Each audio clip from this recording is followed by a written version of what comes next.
आज मैं आपको बताऊंगा कि हमारे को रनिंग को मजबूत करने के लिए स्ट्रेचिंग की कौन कौन सी एक्सरसाइज करनी चाहिए रनिंग करने से पहले। जैसे काफ, हैमस्ट्रिंग, ग्लूट्स, ग्रोइंग पार्ट और बैक। इसकी दो दो एक्सरसाइज बताऊंगा और इसको अगर आप रोज़ डेली बेस पे करते हो तो आपको रनिंग के अंदर इम्प्रूवमेंट मिलेगी।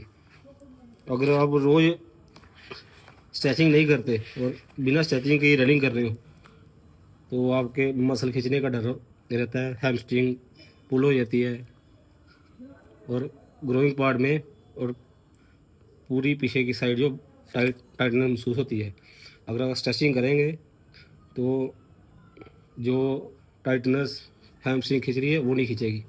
आपको मैं दो दो एक्सरसाइज बताता हूँ, इसको अपने डेली रूटीन में शामिल करो। पहले बताऊंगा काफ की। काफ बोलते हैं इस मसल को। इसमें क्या करना है, बेंड हो गए, बेंड होने के बाद एक पाँव को दूसरे पाँव के ऊपर रखना है और नीचे की तरफ खींचना है कम से कम 10 से 15 सेकंड। तो फिर पाँव चेंज करके वैसे ही नीचे की तरफ खींचो 10 से 15 सेकंड। इससे आपका काफ बढ़िया रहेगा। और दूसरी एक्सरसाइज है,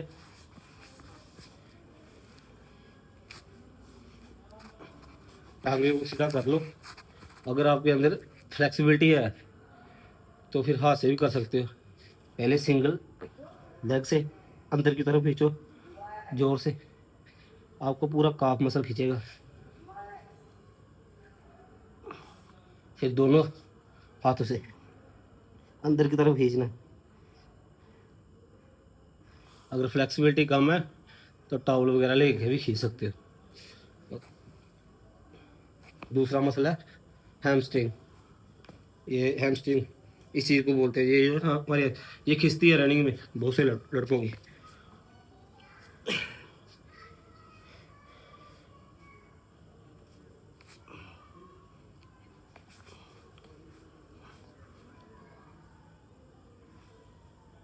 ये वाली एक्सरसाइज करनी है, अपनी हिप को ऊपर उठाना है।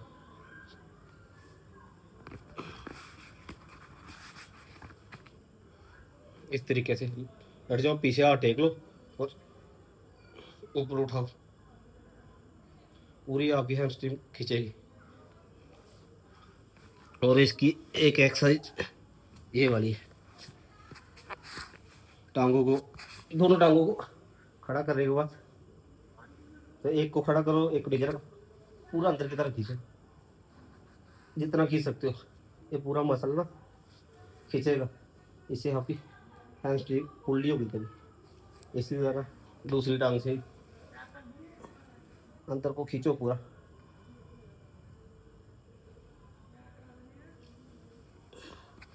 इसके बाद हमारी ग्लूट्स।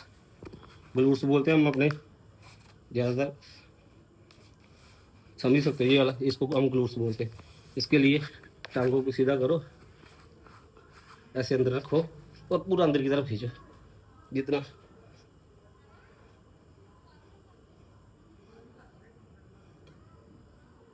इनको स्ट्रेच करना बहुत ज़रूरी है। जिन बंदों की रनिंग के अंदर पावर नहीं आती, इसी की वजह से होता है। पूरा दबा के खींचो, जोर लगा के। और एक ऐसे भी ये वाली,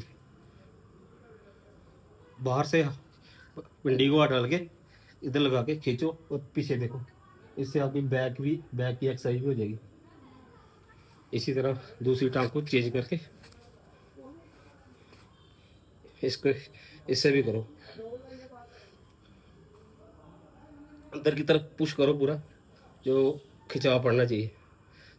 फिर दूसरा ऐसे पीछे देखो, बैक और ग्लूट्स दोनों के ऊपर असर पड़ेगा। इसके बाद तीसरी चौथी एक्सरसाइज है ग्रोइंग पार्ट की। ये वाला ना, कई बच्चों की रनिंग करते हैं तो इधर से खींच जाता है ये चीज़।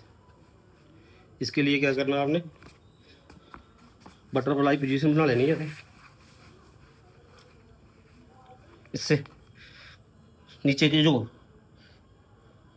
जितना जो आ जाता है ना नीचे को जो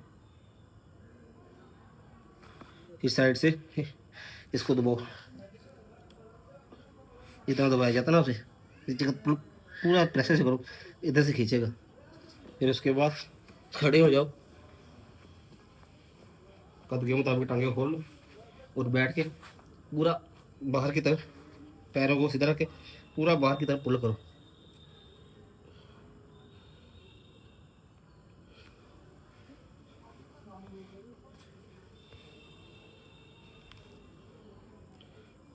उसके बाद आपकी बैक की एक्सरसाइज। बैक के लिए कोबरा पोजीशन होती है, ये तो नॉर्मल है। और लेटो, पूरा ऊपर देखो और पीछे बैक की तरफ अपोजिट साइड पाँव को देखो, फिर लेट जाओ, फिर दूसरी तरफ देखो।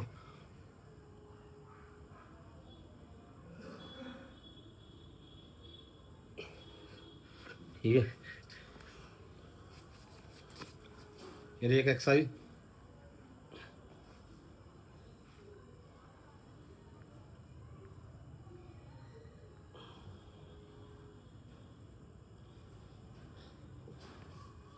उसके बाद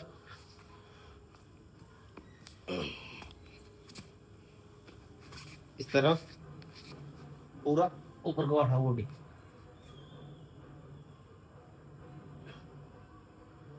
और कुछ छोटी एक्सरसाइज है, जैसे अपनी चेस्ट के लिए, वो तो पता है, पूरे पीछे की तरफ खींच लो, है ना। शोल्डर के लिए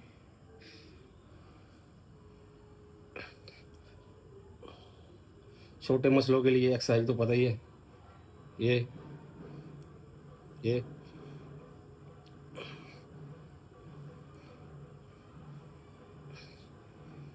पक्का करो।